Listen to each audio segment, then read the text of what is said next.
I couldn't believe it. After 6 months of grinding, sleepless nights, and endless meetings, Garrett Lane, had finally sealed the deal. A $10 million merger for Lane and Harwick Securities, the kind of win that puts your name on the map. The boardroom was alive with energy that afternoon, my team buzzing around me like bees in a hive.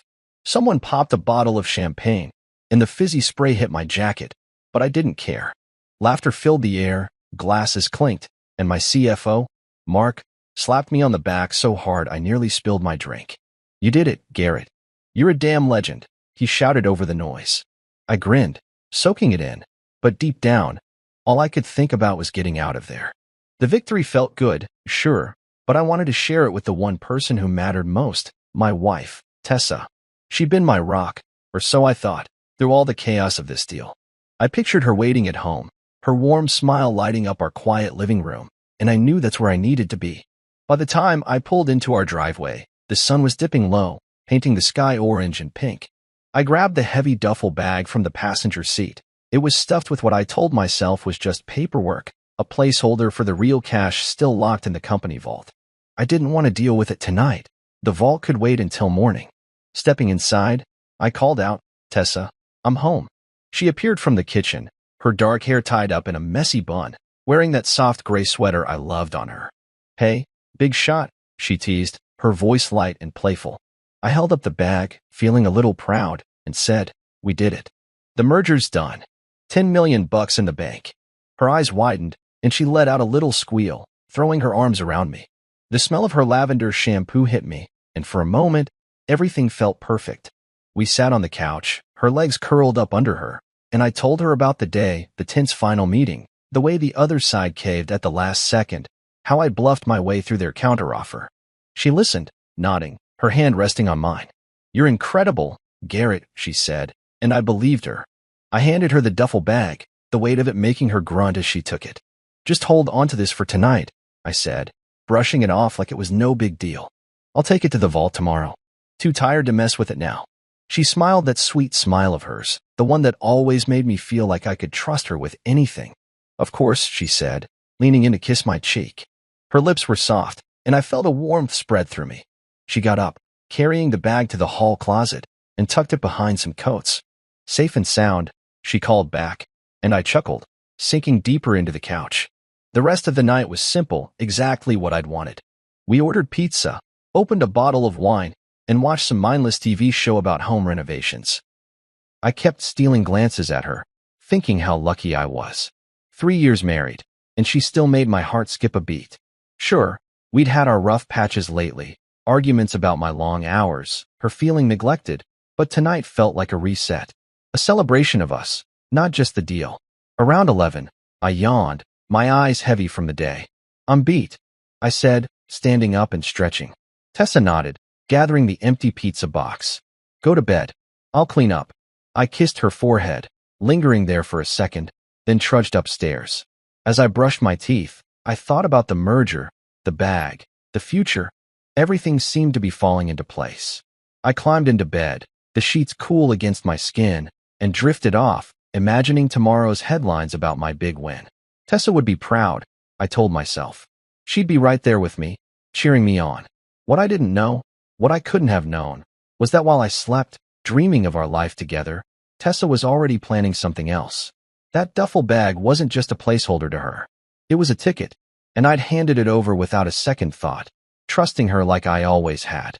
The champagne buzz, the warm glow of the night, it all blinded me. I didn't hear her footsteps downstairs, didn't notice the quiet rustle of her packing. I didn't feel the shift in the air, the way the house held its breath. All I saw was her smile, that kiss on my cheek, the way she tucked the bag away like it was nothing. How could I have suspected a thing? She was my wife, my partner, my Tessa, and by morning, she'd be gone, leaving me with nothing but a laugh and a lesson I'd never forget. The morning sun hit my face like a slap, pulling me out of a deep, dreamless sleep. I rolled over, expecting to feel Tessa's warmth next to me, but the other side of the bed was cold, the sheets untouched. I rubbed my eyes, figuring she'd gotten up early to make coffee or something. "Tessa," I called out, my voice scratchy from sleep. No answer. The house felt too quiet, like it was holding its breath. I swung my legs over the side of the bed, my bare feet hitting the hardwood floor, and shuffled to the bathroom. Her toothbrush was still there, dry as a bone. A little knot started twisting in my gut, but I pushed it down. She's probably just out for a walk, I told myself. It was Saturday, no reason to panic yet. Downstairs, the living room looked the same as last night. Pizza box gone, wine glasses in the sink. But something was off. I couldn't place it at first. I grabbed my phone from the coffee table and dialed her number. Straight to voicemail. "Hey, it's Tessa. Leave a message," her cheerful voice chirped. I hung up, frowning, and tried again. Same thing. The knot in my stomach tightened. "Come on, Tess," I muttered, pacing toward the kitchen. That's when I saw it. A single sheet of paper on the counter, her elegant handwriting staring back at me like a punch to the chest. I picked it up, my hand shaking a little, and read the words she'd left behind. "Thanks for the money, Garrett. I'm starting over with Julian. Good luck starting from scratch." For a second, I just stood there, the paper trembling in my grip. My brain couldn't process it. Julian? Who the hell was Julian? And the money? What money? Then it hit me like a freight train, the duffel bag. I dropped the note and bolted to the hall closet, yanking the door open so hard it banged against the wall. The coats were still there, but the bag was gone. My heart pounded in my ears, a wild, frantic rhythm. She'd taken it. She'd actually taken it and run off with some guy named Julian. I stumbled back, my legs weak, and leaned against the wall, trying to catch my breath. "No way," I whispered to myself. "No damn way." Then, out of nowhere, a laugh bubbled up in my throat, a single, sharp bark that echoed in the empty house. It wasn't funny, not really, but it was so absurd I couldn't help it. Of course she'd gone. Of course she'd played me like this. Tessa, with her sweet smiles and soft kisses, had been plotting this whole time. I'd handed her the bag, thinking it was just for safekeeping, and she'd seen her chance. I ran a hand through my hair, pacing the living room now, my mind racing. How long had she been planning this? Was Julian some guy she'd met at the gym, at the grocery store, at one of those charity events she always dragged me to? I didn't even know who he was, and yet here he was, stealing my wife and what he thought was my money. But here's the thing, she didn't know the half of it. That laugh came again, louder this time, because the joke was on her. The bag she'd taken? It wasn't the real deal. I sank onto the couch, my head in my hands, and let the truth settle over me like a warm blanket. The real $10 million was still sitting pretty in the company vault, locked up tight behind steel and codes only I had access to.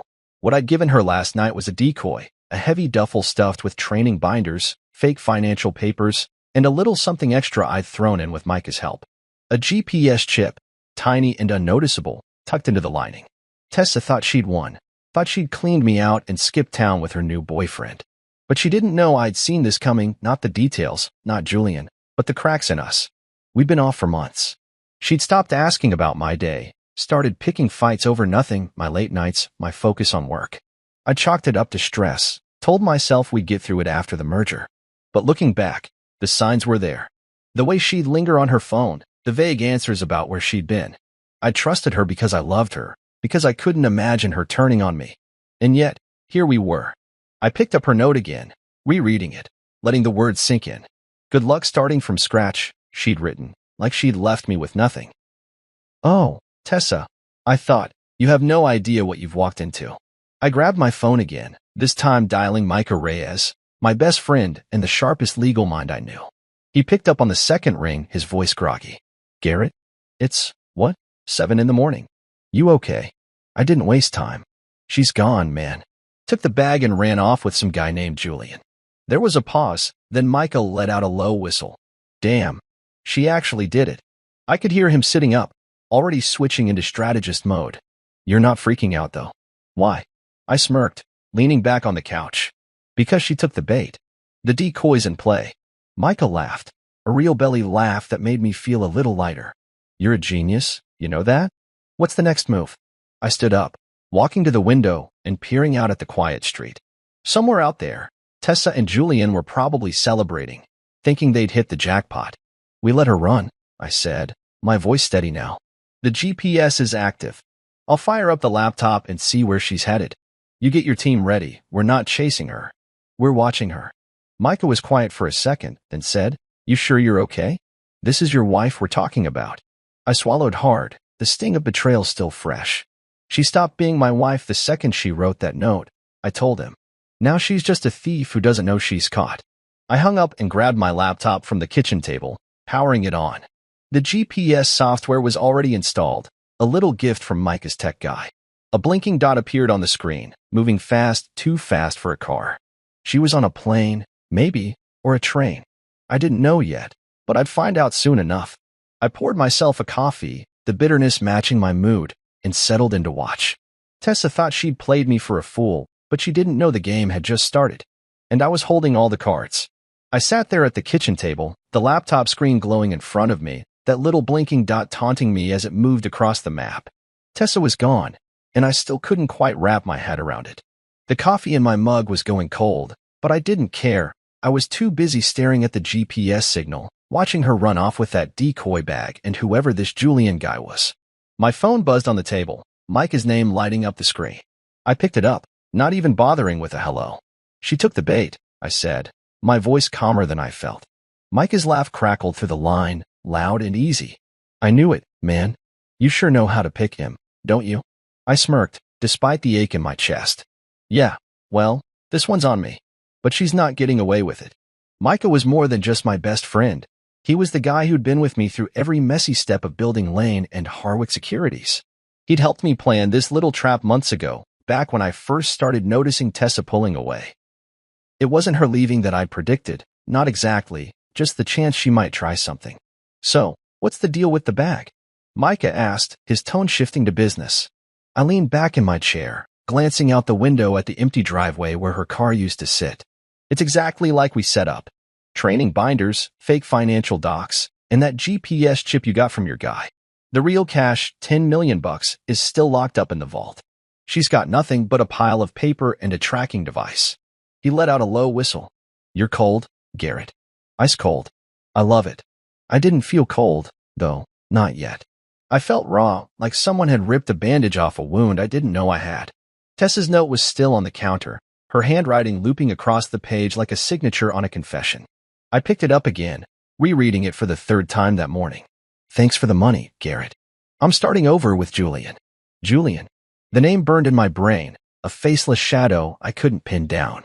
Was he some slick-talking guy she'd met behind my back? A coworker? A friend I'd shaken hands with at a party? I didn't know, and that made it worse. Garrett, you still there? Micah's voice snapped me out of it. Yeah, I said, tossing the note back onto the counter. Just thinking. Where's she headed? The dot's moving fast. I heard him tapping on his end, probably pulling up the same software. Looks like an airport vector, he said after a minute. Private jet, maybe. She's not wasting time. A private jet. That hit me hard. She'd planned this, really planned it. This wasn't some spur-of-the-moment fling. She'd lined up an escape route, a partner, a whole damn life without me. I clenched my jaw, trying to keep the anger from boiling over. Good, I said finally. Let her think she's flying high. We'll see how far she gets. Micah and I had built this plan like a chess game. It started months ago, during one of our late-night strategy sessions at the office. I'd been venting about Tessa, how distant she'd gotten, how she'd stopped caring about the merger that was eating my life. Micah had leaned back in his chair, swirling a glass of whiskey, and said, You trust her too much, man. What if she's not who you think? I'd laughed it off then, told him he was paranoid. But the seed was planted. A week later, I asked him to help me set up a contingency, just in case.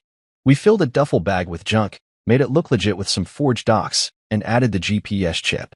I never thought I'd use it. It was insurance, a safety net for a marriage I didn't want to admit was fraying. Now here I was, grateful for Micah's cynicism. I stood up, pacing the kitchen, my bare feet slapping against the tile. The house felt too big without her, too empty. I could still smell her lavender shampoo lingering in the air, like a ghost mocking me. What's the next step? Micah asked, pulling me back to the moment. I stopped by the sink, staring at the wine glasses from last night. Hers still had a faint lipstick stain on the rim. We track her, I said. Find out where she lands, who this Julian is. Then we tighten the net. Micah grunted in approval. You're not going to let her off easy, are you? I thought about that for a second, about the woman I'd loved for 3 years, the one I'd built a life with. She made her choice, I said. Now she lives with it. The truth was, this wasn't just about revenge, not entirely. Tessa and I had been struggling for a while, and I'd ignored it.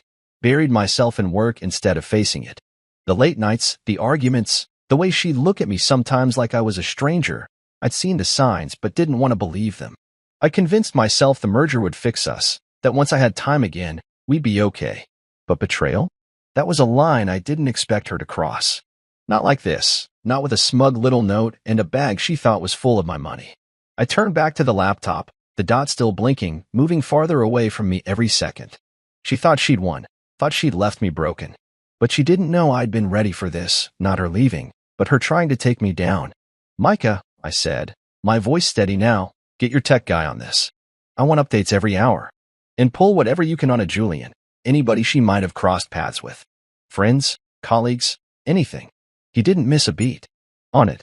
You gonna be okay over there? I looked around the kitchen, at the life we'd built that was now just a shell. Yeah, I lied. I'll be fine. I hung up and sat back down, my eyes locked on that dot. It was my lifeline now, my way to figure out what the hell had happened to my marriage. I didn't know who Julian was or how long Tessa had been lying to me, but I'd find out. And when I did, I'd make sure she realized the bag wasn't the only decoy. I was playing a game she didn't even know she'd stepped into. I leaned forward, resting my elbows on the table, and watched the screen. The dot kept moving, carrying Tessa and her new life farther from me. Let her run, I thought. Let her think she's free. Because every mile she went, every smug laugh she shared with Julian was just another step into the trap I'd set. She'd find out soon enough. The money wasn't real, and neither was her victory. I took a sip of the cold coffee, grimacing at the taste, and settled in for the long haul. This wasn't over. Not by a long shot. I couldn't take my eyes off that damn blinking dot on the laptop screen, watching it carve a path across the map like Tessa was taunting me from thousands of miles away. The kitchen was dark now, the sun long gone, and the only light came from the glow of the screen and the faint hum of the fridge. Micah had called back an hour ago, his voice sharp with news. She's on a private jet, Garrett, headed to Morocco. And get this, Julian just tagged himself at some luxury villa on Instagram. Idiot's not even trying to hide. I'd leaned back in my chair, rubbing my temples, a bitter smile tugging at my lips. Morocco, huh? Guess she's living it up on my dime, or so she thinks. Micah chuckled. You're taking this better than I expected. I didn't tell him the truth that inside, I was a mess, a tangle of anger and hurt I couldn't untie. Instead, I said, let them enjoy it. I want them comfortable before the fall. Tessa had always been good at this, charming people, making them feel like they were the center of her world. I remembered the night we met, 3 years ago at an investor's gala downtown. I was there schmoozing clients, feeling out of my depth among all the suits and sparkling dresses. Then she walked up, a glass of champagne in her hand, her dark hair falling in waves over one shoulder. You look like you'd rather be anywhere else, she'd said, her voice smooth as silk. I laughed, caught off guard, and she smiled that smile, the one that hooked me right then and there. She was magnetic, the kind of woman who could talk her way into anything. By the end of the night, I had her number, and 6 months later, we were married. I thought I'd won the lottery. Now I saw it for what it was. She'd been playing me from the start, sizing me up like a mark. I poured myself a glass of whiskey from the bottle on the counter, the burn of it steadying me as I paced the living room. The GPS dot had stopped moving, somewhere over the Atlantic, probably mid-flight.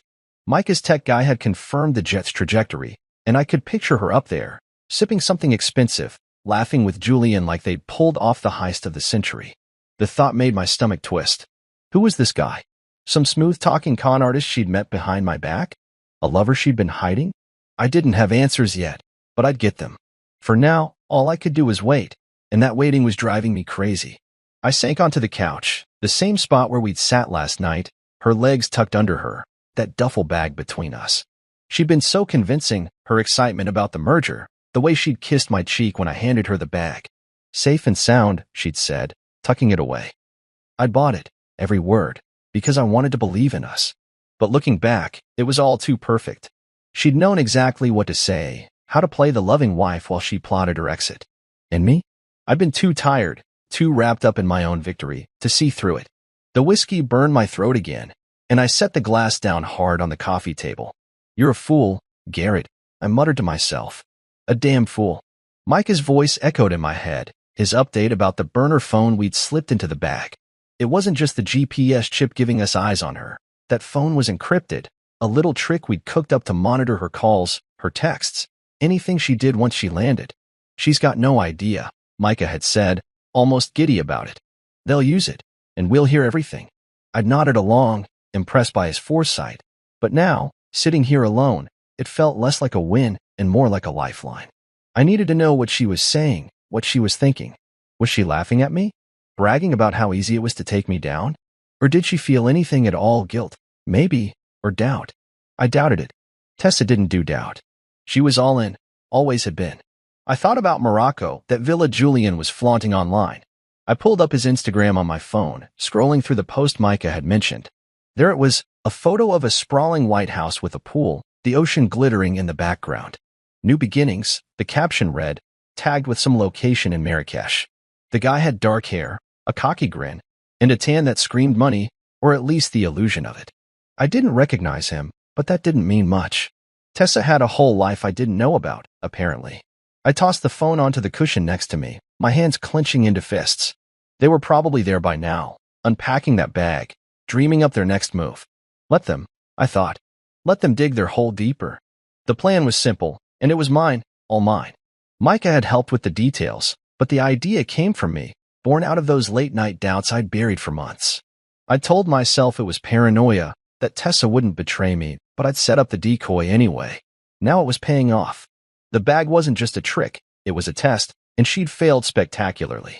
I stood up, walking to the window, staring out at the dark street. The neighborhood was quiet, the kind of quiet that made you feel alone in the world. I wondered if she'd ever loved me, or if it had all been a long con, 3 years of smiles and promises, just to get to this moment. The whiskey wasn't helping anymore, it just made the questions louder. I went back to the laptop, refreshing the GPS tracker. The dot was still static, landed, probably. Morocco. A place we talked about visiting once, back when we were happy, or when I thought we were. We'll go someday, she'd said, curled up next to me on this very couch, flipping through a travel magazine. Sun, spices, a little adventure. I'd kissed her then, promised her the world. Now she was there without me, with him, and I was here, plotting her downfall. The irony wasn't lost on me. I took a deep breath, forcing myself to focus. This wasn't about the past, not anymore. It was about what came next. Let them get comfortable, I said out loud, my voice steady in the empty room. Let them think they've got it all figured out. I could see it now, Tessa in some flowy dress, Julian pouring drinks, the two of them toasting their cleverness. They'd open that bag soon, expecting stacks of cash, and find my little surprise instead. The binders, the fake docs, the GPS chip they'd never spot. And when they did, I'd be watching. I'd be ready. I closed the laptop, the screen going dark, and picked up my whiskey again. The fall was coming, and I'd make sure it hit them hard. Tessa thought she knew me, thought she'd outsmarted me. But she didn't know the man she'd left behind, the one who just started playing for keeps. I woke up on the couch, my neck stiff from sleeping at a weird angle, the empty whiskey glass still clutched in my hand. The house was silent, the kind of quiet that presses down on you, heavy and thick. Last night's revelations were still spinning in my head, Tessa and Morocco with Julian, that villa, the decoy bag. I set the glass on the coffee table and rubbed my face, trying to shake off the fog. The laptop sat closed beside me, but I didn't need to check it yet. I knew she was there, probably waking up to a sunrise over the ocean, thinking she'd won. Let her think that, I told myself. It's all part of the plan. Today wasn't about chasing her, it was about tightening the screws, making sure she'd trip over her own greed. I grabbed my phone and dialed Harper Sloan, my go-to private investigator. She picked up on the third ring, her voice rough like she'd been up all night too. Garrett, you better have a good reason for calling me at this hour. I glanced at the clock, 6:45 a.m. It's Tessa, I said, cutting to the chase. She's gone. Took a bag she thinks is full of $10 million and ran off to Morocco with some guy named Julian. There was a pause, then Harper let out a low, impressed whistle. Well, damn. You don't mess around with the drama, do you? I smirked, despite everything. Not my choice. She made it dramatic. I need you on this, Harper. She's got a decoy bag, fake docs, GPS, the works. I want to turn up the heat. Harper owed me a favor from a couple years back when I'd bailed her out of a sticky situation with a client who wouldn't pay. She was sharp, ruthless when she needed to be, and had a tech team that could hack into anything. What's the play? She asked, already sounding more awake. I leaned forward, resting my elbows on my knees. We let Julian think he's got a gold mine. Set up a fake banking profile, some investment opportunities, something juicy enough to tempt him. Leak it so he accidentally finds it. I want them chasing their tails, trying to flip that fake cash into something bigger. Harper laughed, a dry, knowing sound. You're evil, Lane. I like it. Greed makes people stupid. They'll bite. I stood up, pacing the living room as the plan took shape in my mind. Exactly. Tessa's smart, but she's not the one I'm targeting here. Julian's the weak link. He's already posting pics online like a moron. If we dangle a carrot, he'll drag her into it. Harper was quiet for a second, probably scribbling notes. Operation Mirage, she said finally. That's what we'll call it. I'll get my guys to mock up a profile, offshore accounts, some shady crypto scheme. We'll tie it to the docs in that bag so it looks legit. You got any specifics on this Julian guy? I shook my head, even though she couldn't see me. Not yet. Mike is digging, but all I've got is his Instagram, luxury villa, Marrakesh, cocky grin. Dark hair, maybe 35. Enough to start with, she said. I'll cross-reference it with Tessa's contacts, see what pops. Meantime, we'll plant the bait. My tech guy can spoof an email, make it look like it's from one of your competitors, someone who'd plausibly know about the money she took. Julian finds it, thinks he's struck gold, and we watch them squirm. I nodded, feeling a flicker of control for the first time since I'd found the note. Perfect. And Harper, monitor everything. Every call, every keystroke. That burner phone in the bag's live, right? She snorted. Oh, it's live. They use it. We'll hear it. You just sit tight and let me work my magic. I hung up and walked to the kitchen, brewing a pot of coffee while Harper's words bounced around in my head. Operation Mirage. It fit. Let Tessa and Julian chase a ghost, a shimmering promise that'd vanish when they reached for it. I poured the coffee, black and strong, and took a sip, letting the heat wake me up. The anger was still there, simmering under my skin, but it had focus now. This wasn't about catching Tessa in the act anymore. She'd already shown her cards. This was about letting her build her own cage, brick by brick, until she couldn't escape. Harper was right. Greed makes people stupid. And I was betting Julian was greedy enough for both of them. I thought about Tessa, how she'd always had a knack for wanting more. When we got married, I'd given her everything, a nice house, trips whenever I could swing them, jewelry she'd hint at with those coy little smiles. But it was never enough. She'd push for bigger, better, new car, fancier vacations. I chalked it up to ambition, told myself it was just her way. Now I saw it for what it was, a hunger I couldn't fill. Julian must have promised her something I couldn't, or maybe he was just dumb enough to think he could deliver. Either way, they were in it together now, and I'd use that against them. The laptop was still on the coffee table, so I opened it, pulling up the GPS tracker. The dot hadn't moved, Still pinned in Marrakesh, probably that villa. I pictured them there, sprawled out by the pool, counting their imaginary millions. Did she feel bad at all? Did she think about me, sitting here in the house we'd shared, or was I already a memory she'd tossed aside? I shook my head, pushing the thought away. No point in wondering. She'd made her choice, and I'd made mine. I closed the laptop and grabbed my coffee, heading upstairs to shower. I needed to clear my head, get ready for whatever Harper turned up. Under the hot water, I let my mind wander back to the plan. Harper's fake banking profile would be the hook, something irresistible, like a chance to triple the 10 million they thought they had. Julian would jump at it. I could feel it. The guy posting selfies online wasn't the type to play it safe. And Tessa, she'd go along, because that's who she was. She'd always trusted her charm to get her out of trouble. Not this time. I scrubbed my hair, the steam filling the bathroom, and felt a grim satisfaction settle in. This wasn't about revenge, not really. It was about justice. She tried to take everything from me, and I'd let her think she had, just long enough to watch her fall. I stepped out, towel around my waist, and checked my phone. A text from Harper, profiles live, emails sent, waiting for the fish to bite. I grinned, a real one this time, and texted back, good. Keep me posted. The game was on now, and I was in control. Tessa and Julian could run, they could scheme, but every move they made was one I'd see coming. I got dressed, jeans, a plain shirt, nothing fancy, just enough to feel human again. Downstairs, I poured another coffee and settled onto the couch, the weight of the day ahead pressing down. Harper was right. They'd be greedy, and that greed would undo them. All I had to do was wait, watch, and let Operation Mirage do its work. I was sitting at the kitchen table, nursing my third cup of coffee, when Harper called me late that afternoon. The sun was dipping low outside, casting long shadows across the floor, and I'd spent the day restless, checking the GPS dot like it was a lifeline. "They're biting," Harper said, her voice buzzing with excitement. "Julian's already sniffing around the fake investment profile we set up. He's cocky, thinks he's found a loophole to flip your money into a fortune." I leaned back in my chair, a slow grin spreading across my face. "Perfect. What's he doing?" She laughed, sharp and quick. "He's emailing back and forth with my dummy account. Some broker named Victor. Wants to set up a meeting. And Tessa's in on it too." I heard her on the burner phone, telling him to push for more details. "They're throwing a party tonight to impress some big shots." A party? Of course they were. I could see it clear as day. Tessa in that red dress I'd bought her for our second anniversary, the one that hugged her curves just right. Julian strutting around like he owned the place. The Blue Mirage Villa, that's what Micah had called it when he dug up the rental records.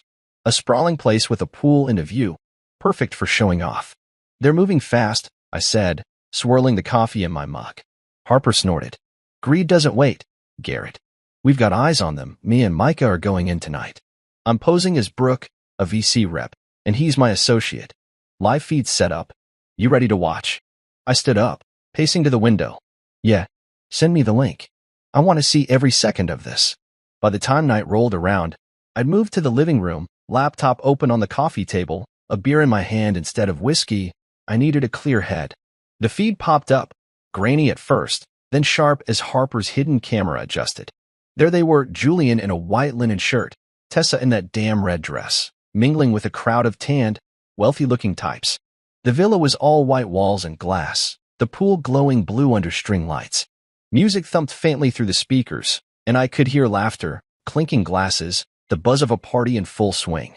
Harper's voice came through, smooth and professional, as she introduced herself to Julian. "Brooke Carter, Venture Capital. Heard you've got something big in the works." He grinned, all teeth, and shook her hand. "Oh, we do. Private capital deal, game changer. Stick around, you'll see."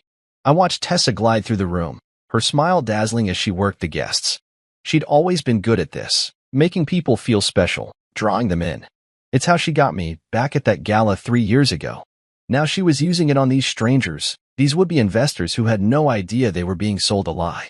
Julian clapped a hand on her shoulder, pulling her into a conversation with a gray-haired guy in a suit. "We've got the funds locked down," Julian bragged, loud enough for the mic to catch. "Just waiting on the right partner to take it to the next level." Tessa nodded, her eyes bright. "It's a sure thing," she added, her voice so confident it almost hurt to hear. Harper played her part perfectly, circling them like a shark. "Sounds promising," she said, sipping a drink. "What's the timeline?" "I'd love to see the proof of funds, standard diligence, you know."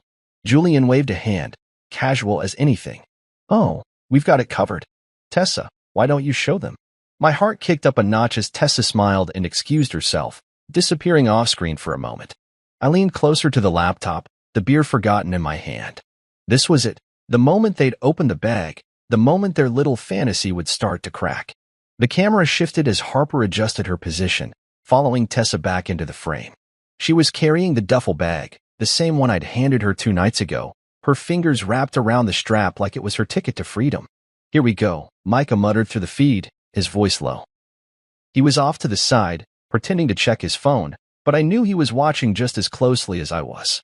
Tessa set the bag on a table, surrounded by a small knot of guests, Julian, Harper, the gray-haired guy, a couple others. "This is it," she said, her tone almost giddy. 10 million. Ready to roll."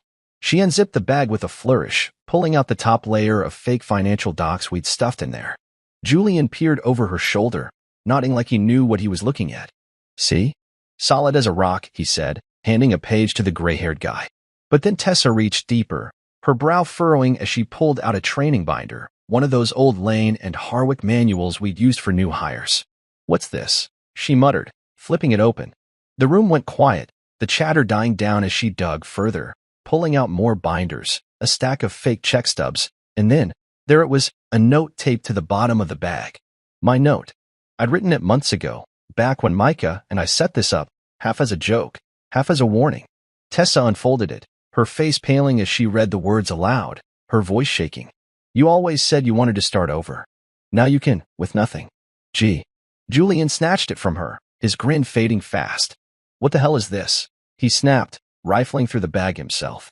The GPS chip was in there somewhere, still blinking away, but they didn't know that, not yet. The guest started murmuring, shifting uncomfortably. Is this a joke? The gray-haired guy asked, his tone sharp. Harper stepped in, her voice cool. Looks like a misunderstanding. Maybe we should clarify the numbers. But Tessa wasn't listening, she was staring at the note, her hands trembling. Julian cursed under his breath, tossing the binders back into the bag. This isn't what he started, but the damage was done. The crowd was pulling back, whispers spreading like wildfire. I sat there, frozen, watching it all unfold. She'd opened the bag so proudly, so sure she'd won, and now she was standing in the wreckage of her own lie. I didn't feel triumph, not yet, just a cold, hollow satisfaction. This was her doing, her choice, and I'd let her walk right into it. Micah's voice crackled through the feed again. You seeing this, Garrett? They're imploding. I nodded, even though he couldn't see me. Yeah, keep the camera on them. I want every second. Tessa looked up, her eyes darting around the room like she was searching for an escape. Julian was arguing with someone now, his voice rising, but it didn't matter. The illusion was shattered. They'd pitched their scam to the wrong crowd, and I'd made sure they'd have nothing to show for it. I leaned back on the couch, letting out a long breath. The Blue Mirage Villa was living up to its name, a beautiful lie, crumbling under the weight of the truth. And I was just getting started. I watched the live feed from the Blue Mirage Villa until the screen went black, Harper's voice cutting through one last time. We're out. Signals given. It's done. I closed the laptop, the silence in my living room swallowing me whole. The beer was warm in my hand, untouched since Tessa opened that bag and read my note. Her face, pale, stunned, unraveling, kept replaying in my mind. Julian's too, his cocky grin twisting into panic as the guests turned on them. It should have felt good, seeing them fall apart like that. But it didn't. Not really. It just felt final. Like the last thread of whatever weed had snapped right there in Morocco, thousands of miles away from me. The plan had worked better than I'd hoped. Harper and Micah had played their parts perfectly, her as the smooth-talking Brooke, him as the quiet backup, both feeding the chaos without breaking cover. When Tessa pulled out those binders and my note, the room turned on itself. What is this? One guy had barked, loud enough for the mic to catch. You said you had funds. Julian tried to laugh it off, stammering something about a mix-up, but Tessa just stood there, clutching the note like it was burning her. The gray-haired investor stormed off, muttering about fraud, and the others followed, leaving the party in shambles. Harper had given the signal then, a quiet nod to Micah, and they'd slipped out as the local police rolled up, tipped off by an anonymous call. I didn't need to see the arrest to know what came next. I stood up, stretching my stiff legs, and walked to the kitchen. The clock on the microwave blinked 1:23 a.m. Hours had passed since the feed started, but it felt like minutes. I dumped the warm beer down the sink and grabbed a glass of water instead, trying to wash away the bitter taste in my mouth. Tessa and Julian thought they'd pulled off a heist, but they'd pitched a scam to a room full of people who didn't mess around. The fake docs, the binders, my note. It wasn't just humiliation. It was evidence, enough to get the cops involved. Micah had made sure of that, looping in a contact in Marrakesh who'd been waiting for the green light. This wasn't about me dragging her back. It was about letting her face the consequences she'd built. I leaned against the counter, staring at the spot where her note had been. I'd crumpled it up earlier, tossed it in the trash, but the words still echoed. Thanks for the money, Garrett. Good luck starting from scratch. She'd wanted me to feel that, to think she'd left me with nothing.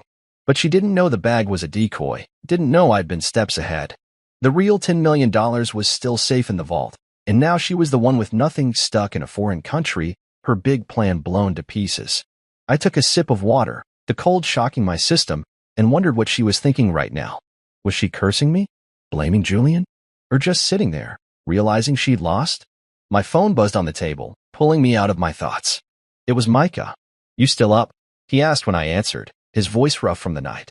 Yeah, I said, walking back to the couch. Just watched the whole thing go down. You and Harper were flawless. He laughed, tired but satisfied.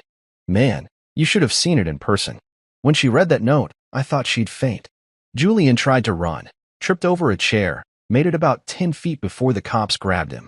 I pictured it, almost smiling. And Tessa. Micah paused, his tone softening.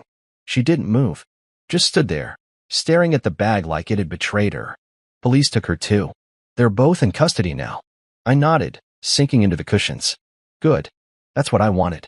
It wasn't, not entirely. I'd wanted her to come clean, to choose me over whatever this was, but that ship had sailed. Micah cleared his throat. You okay, Garrett? I mean, really? I didn't answer right away, just listened to the hum of the fridge in the background. Was I okay? My wife had run off with another man, tried to steal from me, and now she was in a Moroccan jail cell. I'll be fine, I said finally. Just need to see this through. He didn't push, just said, get some sleep, man. We'll talk tomorrow. I hung up and tossed the phone aside, my eyes drifting to the ceiling. Sleep didn't come, though. I lay there, replaying the night, the party, the collapse, the way Tess's world fell apart in front of everyone. She'd worn that red dress like armor, thinking it'd carry her through, but it couldn't save her from this. I'd known she was greedy, known she loved the high life, but I never thought she'd turn it on me. 3 years of marriage, and I'd missed it. The lies, the planning, the way she'd slipped out of my life while I was busy building it. The note in the bag wasn't just a taunt, it was closure. Now you can, with nothing. I'd written it half angry, half hoping I'd never need it. Now it was her reality. I got up, restless, and wandered to the hall closet where the bag had been. It was empty now, just coats and a pair of her old sneakers she'd left behind. I shut the door, harder than I meant to, and went upstairs. The bedroom felt like a museum. Her side of the bed still smelled faintly of lavender, her jewelry box open on the dresser. I didn't touch it, didn't want to. Instead, I grabbed a blanket and headed back to the couch, curling up under it like I could block out the world. The police would hold them, Micah had said. The fake docs tied to the bag would keep them there. Fraud, attempted theft, whatever charges stuck. It wasn't my job to decide that. I just made sure they couldn't run from it. The living room was dark, the only sound my own breathing. I thought about calling Harper, asking for more details, but what was the point? I'd seen enough. Tessa's face when she read the note. That was the image I'd carry. Not the woman I'd loved, but the one who'd tried to break me. And Julian, flailing as the cops closed in. He was nothing, just a pawn she'd picked to play her game. They'd brought this on themselves, and I'd let them. I closed my eyes, the blanket warm against my skin, and felt the first real wave of exhaustion hit. This wasn't the end, not yet, but it was close. The public collapse was complete, and I'd orchestrated it from this quiet house, thousands of miles away. Tomorrow, I'd figure out what came next. For now, I let the darkness take me, the echo of her voice finally fading.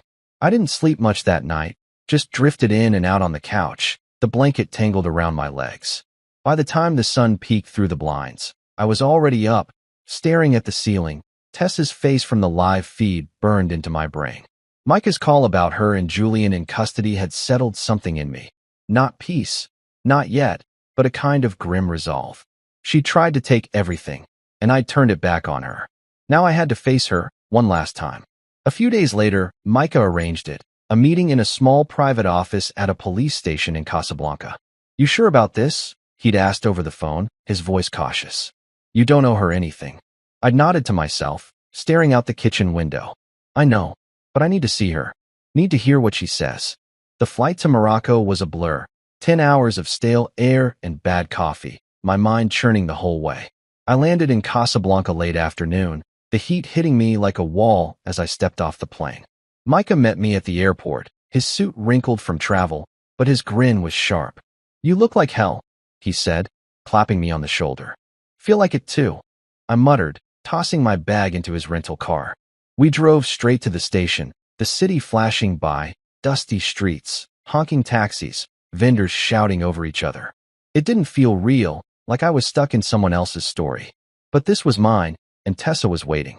The office was small, bare, gray walls, a metal table, 2 chairs. A guard brought her in, her wrists cuffed, her hair pulled back in a messy ponytail. No makeup, no red dress, just a plain white shirt and jeans, her eyes hollow. She didn't look like my Tessa anymore, not the woman who'd kissed me goodnight a week ago. She sat down across from me, the guard stepping back to the door, and for a long moment, we just stared at each other. You planned this, she whispered finally, her voice cracking. I leaned back in my chair, keeping my face steady. No, I said. You did. Her lips trembled, and she looked down at the table, her fingers twisting together. Garrett, don't. I cut her off, sharper than I meant to. Don't try to explain it now. She flinched, and I saw the tears start pooling in her eyes. Julian, he manipulated me, she said, her voice rising. He said we could start over, that you didn't care anymore. I made a mistake, Garrett, I swear. I almost laughed, but it caught in my throat, bitter and hard. A mistake? You wrote me a note, Tessa. You took the bag and ran. That's not a mistake. That's a choice. She shook her head, tears spilling now, but I didn't buy it. I'd seen her cry before, knew how she could turn it on when she needed to. I slid 2 folders across the table, the papers rustling in the quiet room. Here's where we're at, I said, my tone flat. One's a plea deal, house arrest. You return what you took, testify against Julian. The other's prison. Pick one. Her hand shook as she reached for them, flipping open the plea deal first. She stared at it, then looked up at me, her eyes wide. You knew all along, she said, almost to herself. I nodded, slow and deliberate. I trusted you, Tessa. Loved you. And you cashed out. I just didn't let you cash in. She dropped the folder, covering her face with her hands, her shoulders shaking. I'm sorry, she sobbed, the words muffled. I didn't mean for it to end like this. I wanted to believe her, wanted to feel something, anger, pity, anything, but I was numb. You didn't mean to get caught, I said, standing up. That's the difference.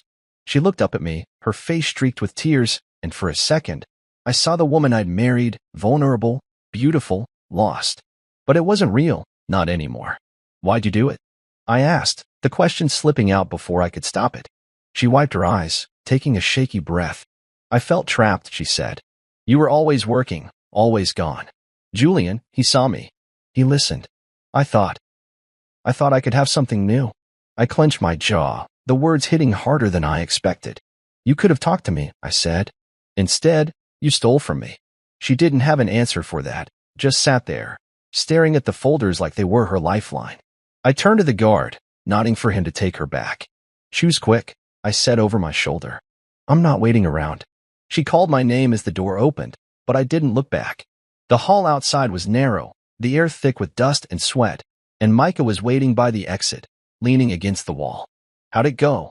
He asked, falling into step beside me as we walked out into the blinding sunlight. She cried, I said. Blamed Julian. Said she's sorry. He snorted.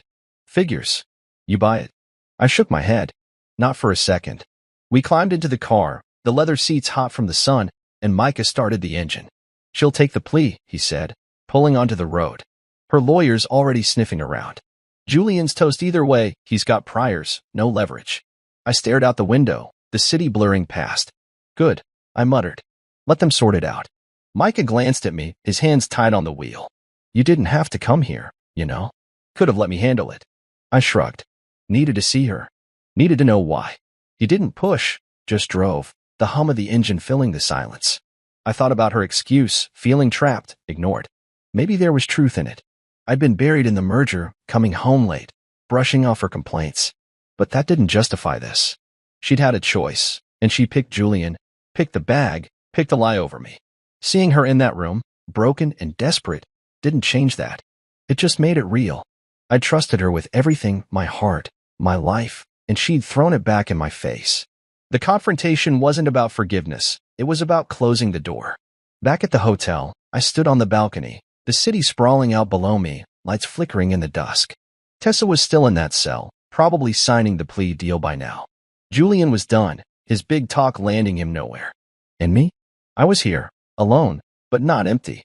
I'd given her the chance to come clean, and she lied to my face. That was enough.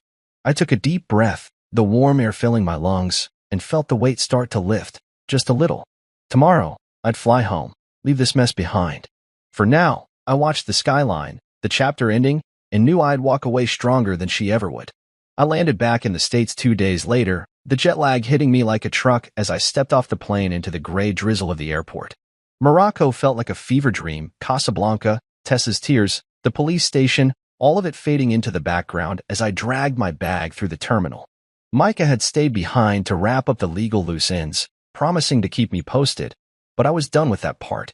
I'd faced her, heard her excuses, and left her to her fate. Now it was time to pick up the pieces of my own life, starting with the one thing she hadn't touched, the real $10 million and the merger that started it all. The drive home was quiet, the radio off, just the sound of rain tapping against the windshield. The house looked the same as I'd left it, empty, too big for one person, but I didn't linger on that. I dropped my bag in the hall and headed straight to the office downtown. Lane and Harwick Securities was buzzing when I walked in, the team still riding the high of the merger. Mark, my CFO, spotted me first, his grin wide as he waved me over. The man of the hour. Thought you'd be halfway to a beach by now. I forced a smile, shaking his hand. Not yet. Got some loose ends to tie up. He didn't ask about Tessa. Word had spread, I guessed, and I was grateful for that. I spent the morning finalizing the deal, signing papers, shaking hands with the board. The $10 million was already moved, safe in an investment account I'd set up weeks ago, before Tessa even knew what was coming. It wasn't just about keeping it out of her reach. It was about what came next. I'd been kicking around an idea for months, something bigger than the merger, something that'd outlast all this mess. By noon, I called a meeting with the core team, Mark, Harper, a few others, and laid it out. We're starting the Lane Foundation, I said, standing at the head of the table. 10 million seed money, focused on entrepreneurs from rough backgrounds. People who don't get a shot otherwise. The room went quiet, then Mark nodded, slow and thoughtful. That's big, Garrett. Real big. Harper, fresh off the Morocco job, leaned back in her chair, her arms crossed. I like it. Keeps the cash working, not just sitting there. She'd flown in that morning, her eyes still sharp despite the travel. You're head of security, I told her, pointing a finger her way. No one's better at sniffing out trouble. She smirked, tipping her head. Damn right. I'm in. Mark volunteered to handle the financials, and by the end of the day, we had a skeleton plan. Grants, mentorships, a real chance to change things. It felt good, solid, like I was building something Tessa couldn't tear down. Micah called that evening, his voice crackling over the line. Plea deals signed. Tessa's on house arrest, some apartment in Idaho, of all places. Julian's looking at 5 years, maybe more. I was on the couch, a glass of water in my hand, the TV muted in the background. Idaho? I asked, frowning. What's she doing there? Micah chuckled. Rehab program, part of the deal. Guess she's trying to clean up her act. I nodded, not surprised. And the Villa crowd? He paused. They're pissed, but no charges against you. The docs were fake, nothing ties back. You're clean. I let out a breath I didn't know I'd been holding. Good. Thanks, Micah. You're on the board for the foundation, by the way. He laughed, loud and real. Twist my arm. Why don't you? The next few weeks were a blur, meetings, press releases, the slow grind of getting the Lane Foundation off the ground. The team rebuilt the brand around it, spinning the merger into a story of growth and giving back. I threw myself into it, staying late at the office, avoiding the house as much as I could. It wasn't just about work. It was about finding my footing again. Tessa's betrayal had shaken me, left me questioning everything. But this was mine. No lies, no games, just something real. Harper's team locked down security, Micah handled the legal side, and I kept pushing forward, one step at a time. One night, I stayed late at the office, the city lights sparkling through the window. The place was empty, just me and a stack of grant applications, kids from tough neighborhoods with big ideas. I read through them, scribbling notes, feeling a spark I hadn't in months. This was why I'd fought so hard, not just to beat Tessa, but to get here. I didn't hate her, not anymore. She'd exposed herself, shown me who she really was, and I'd used it to build something better. The mirror I'd held up to her wasn't revenge, it was clarity, for both of us. I leaned back in my chair, stretching my arms, and caught my reflection in the glass. I looked tired, older, but steady. That was enough. The house still felt strange when I got home, too quiet, too full of her ghost. I'd boxed up her stuff, shoved it in the garage, but I hadn't touched the big things yet, the bed, the dresser, the life we'd shared. I didn't need to rush it. For now, I lived in the present, not the past. The foundation was my focus, my peace. I cooked dinner, nothing fancy, just pasta and sauce, and ate on the couch, the TV on low. The news ticker mentioned the merger, a quick blurb about the new initiative. Lane and Harwick launches foundation to support underserved entrepreneurs. I smiled, small but real. Tessa hadn't taken this from me. She'd pushed me to it. I thought about her in Idaho, locked in some apartment, staring at walls instead of villa views. Did she regret it? Did she see the hole she'd dug? I didn't know, didn't need to. She was out of my story now, a chapter closed. The legacy fund was my future, hers was whatever she made of it. I finished my pasta, set the plate in the sink, and grabbed a beer from the fridge. The cold bottle felt good in my hand, grounding me. I stepped onto the back porch, the night air cool against my skin, and looked up at the stars. They were faint, dulled by the city lights, but they were there. Like me, still standing, still shining, even after everything. The phone stayed quiet that night, no calls, no updates. Just me and the hum of the house, the rhythm of a life I was rebuilding. I didn't chase the what-ifs anymore, didn't wonder about her and Julian. They'd lost, and I'd won, not by tearing them down, but by rising above it. The Lane Foundation was proof of that, a legacy bigger than her betrayal. I took a sip of the beer, the bitterness fading into something smoother, and let the night settle around me. This was my peace, hard-earned and mine alone. I was at the office late again, the glow of my desk lamp cutting through the dark as I sifted through another stack of grant applications for the Lane Foundation. It had been months since Morocco, since Tessa's collapse and the launch of this new chapter, and I'd settled into a rhythm: work, home, repeat. The house didn't feel so empty anymore. I'd started filling it with new things, a chair here, a painting there, like I was claiming it back. That night, though, something broke the routine. I got home around 9, the air crisp with fall, and found a letter in the mailbox, no return address, just my name in her handwriting. Tessa's. My stomach tightened as I carried it inside, dropping my keys on the counter. I stood there for a minute, staring at it, before tearing it open. Inside was a single page, her words slanted and messy, like she'd written it in a rush. "Garrett," it started, "I don't expect you to read this, but I hope you do. I'm in Idaho, at a rehab program. House arrest ends next month. You were right, I hit rock bottom. Julian's gone, locked up, and I'm here, figuring out who I am without him, without you. Thanks for not saving me." It made me try. There was no signature, just a small silver ring tucked into the envelope, the one I'd given her on our first anniversary, simple and plain, engraved with our initials. I held it between my fingers, the metal cool against my skin, and sat down hard on the couch. The TV was off, the house silent, and all I could hear was my own breathing. I read the letter again, slower this time, trying to feel something: anger, relief, anything. But it was like pressing on a bruise that had already faded. She was in Idaho, in rehab, alone. No villa, no Julian, no grand escape. Just her and the mess she'd made. "Thanks for not saving me," she'd written, and I wondered if she meant it. I hadn't saved her, not from the cops, not from herself, but I hadn't crushed her either. I'd let her fall, let the weight of her choices hit her full force. Maybe that was the push she needed. Or maybe it was just words, another play to tug at me. I didn't know, and I didn't care enough to figure it out. The ring caught the light as I turned it over, the tiny GNT etched inside glinting faintly. I remembered giving it to her, dinner at that little Italian place downtown, her laughing as I slid it onto her finger. "Forever," she'd said, her eyes bright. Forever didn't last long. I stood up, walking to the safe in my office, a small vault I'd installed after the merger, and opened it. The ring went in, next to some old contracts and a stack of cash I kept for emergencies. Not out of nostalgia, not because I couldn't let go, but because it belonged in the past, locked away with everything else. I shut the door, the click loud in the quiet, and felt the finality of it settle in. Closure, not for her, but for me. I grabbed a beer from the fridge and stepped onto the back porch, the night cool and still. The stars were clearer out here, away from the city's haze, and I leaned against the railing, letting the cold bottle sweat in my hand. Tessa thought she'd won when she took that bag, thought she'd outsmarted me with Julian and their big plans. I'd let her believe it, just long enough to watch it all unravel. The last laugh wasn't loud or cruel. It was quiet, steady, mine. She'd lost everything she'd tried to steal, her freedom, her future, even him, and I'd come out stronger.